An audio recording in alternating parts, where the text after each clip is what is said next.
Getting sunshine in your eyes when you first wake up is crucial for good sleep. Poor memory, mood disorders, reduced immunity, and irregular blood sugar management are just a few of the physiological and psychological issues that lack of sleep is associated with. One of the simplest ways to disorganize someone is to deny them sleep. Our eyes are meant to get a lot of ultraviolet light during the day and very little at night. The more signals you can offer your body about the time of day and night, the better off you'll be. In this video, we will educate ourselves on a simple morning hack that can help unleash limitless energy and perfect sleep. If this is your first time on our channel, kindly hit the like and share buttons and subscribe for more educational videos. Let's get started. Light viewing early in the day is the most powerful stimulus for wakefulness throughout the day, and it has a powerful positive impact on your ability to fall and stay asleep at night. The use of early sunlight is a frequently underutilized but effective technique in the pursuit of ideal health and well-being. The advantages of this straightforward technique have been widely described by Dr. Andrew Huberman, a tenured professor of neuroscience and ophthalmology at Stanford University School of Medicine. Dr. Huberman explains in his podcast, Huberman Lab, that what we do in the waking state determines when we fall asleep, how quickly we fall asleep, whether or not we stay asleep, and how we feel when we wake up the next day. Getting outside during the first hour of your morning is essential for preparing your body for a healthy day. Morning sunlight offers biological advantages that are important for your functionality, many of which may hold the key to making your life healthier, simpler, and more pleasurable. Morning sunlight isn't only beautiful to look at. For instance, vitamin D from sunlight is essential for reducing fatigue, enhancing mental health, and possibly even rejuvenating aging eyes and maintaining a healthy weight.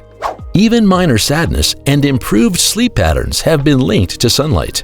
So the way to get this sunlight viewing early in the day is to look toward the sun. If it's too bright to look at directly, well, then don't do that. You just look toward it, but not directly at it. It's absolutely fine to blink. In fact, I encourage you to blink whenever you feel the impulse to blink. Early morning exposure to sunshine is essential for both physical and mental well-being. It is arguably the most crucial thing that anybody and everyone can do to enhance metabolic health, the proper functioning of your hormone system, and the improvement of your mental health. 360 days a year, you should be unable to avoid having morning sunlight in your eyes. Early day cortisol release is increased, the best period for heightened cortisol release, and the body is prepared for sleep later that night by viewing sunshine in the early morning, as soon as you can, even through cloud cover.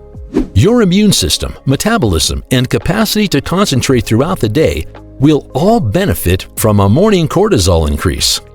Now, how much light and how much light watching do you need? This is going to differ based on the individual and the environment, specifically where you live on Earth, how much tree cover there is, and whether or not you have sensitive eyes or less sensitive eyes. We actually can't give an absolute prescription, but we can provide some broad principles. In general, on a clear day, meaning no cloud cover or minimal cloud cover, you want to get this sunlight exposure to your eyes for about 5 minutes or so. Could be 3 minutes one day, could be 7 minutes the next day, about 5 minutes. On a day where there's cloud cover, so the sun is just peeking through the clouds or it's more dense cloud cover, you want to get about 10 minutes of sunlight exposure to your eyes early in the day. And on days that are really densely overcast or maybe even a rainy, you're going to want to get as much as 20 or 30 minutes of sunlight exposure. When viewing early sunshine, contacts and eyeglasses, including those with UV protection, are acceptable to wear. However, avoid using sunglasses or blue-blocking eyewear while seeing the early sun because you won't get the full benefits of it. Turn your face to the sun. Always keep your eyes closed and blink as necessary to shield them from the sun's glare. You should also avoid seeing the sun or any light in a way that hurts your eyes. Because too many of the pertinent wavelengths are blocked out, trying to conduct all of this through a windshield or glass will not be successful. Our emotions and mental health can benefit greatly from morning sunlight, Natural sunlight keeps us awake, encourages the formation of vitamin D, and raises serotonin levels. It has been shown that the quality of nighttime sleep is improved by this elevated serotonin level. Additionally, through controlling melatonin production, the early sun contributes to the regulation of our sleep-wake cycle. Artificial light, such as that produced by cell phones, televisions, and computer screens, is not the same as natural light and has a different effect, particularly in the morning. At 10 p.m., Dr. Huberman advised that we dim our lights. You don't have to make your house into a cave. Maintain dark overhead lighting, prefer amber to blue light, and physically lower bulbs throughout the space. In the middle of the night, avoid checking your phone. The light indicates to the body that it is still daytime at night, which might affect your sleep for several days, and the eye and brain clocks are particularly sensitive. Furthermore, circadian rhythms in humans are the roughly 24-hour cycles that the body and brain go through, allowing for alterations in the body's physical and mental states, as well as alterations in mood and behavior. Circadian rhythms in the body regulate the sleep-wake cycle. Because of how the body and brain react to darkness, which is when most people feel sleepy and tend to sleep, they play a part in sleep. The biological clock of the body tells the cells to slow down as night falls. Melatonin, a hormone that promotes sleep, begins to rise as the evening grows darker. Around 2 to 4 a.m., melatonin reaches its peak, and by morning it has decreased, enabling wakefulness. The production of hormones like cortisol and serotonin can be regulated by exposure to early sunlight. A hormone called cortisol is created in response to stress, and excessive cortisol levels can make it difficult to fall asleep.